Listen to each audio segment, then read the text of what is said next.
it's so weird to me that people are separating caring about the environment and the climate to caring about humans. Like, I care about the environment and the climate because I care about human and planetary well-being. Those are the same thing in my view. We are standing up for justice and for sustainability, for liberation for everyone. There can be no climate justice without social justice. We cannot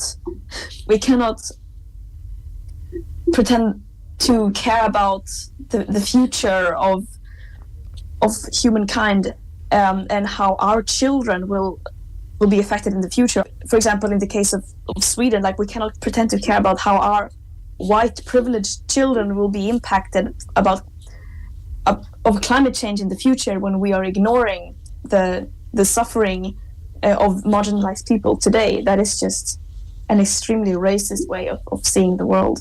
Everyone has a responsibility to act. When our governments are failing us at international institutions, international law, then it falls on us to step up and be the adults in the room. And no matter how the odds are against us, we have to keep trying to do everything we can, everything we have at hand, because sitting and doing nothing cannot be an option. There is too much at stake.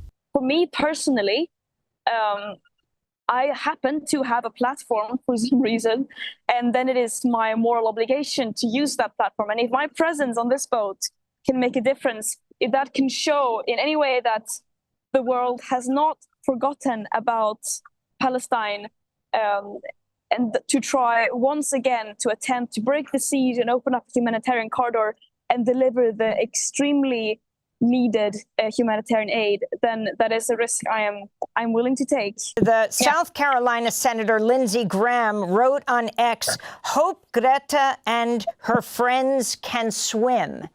Your response? We can swim very well. It says a lot about their priorities that in the face of genocide and systematic starvation of 2 million people, lawmakers, elected officials whose responsibility it should be to serve the people and to protect the people, that they, rather than ending their complicity in genocide and the mass slaughtering of civilians, are focusing on mocking people who are at least trying to do their bits. I think that says everything we need to know about their priorities. They are the real heroes of today, that the courage they have to just simply defend themselves and be able to exist every single day in this genocide is something that no one else will ever be able to understand. And that also, on behalf of the international community, the so-called Western world, I am so sorry that we have betrayed you by not supporting you enough.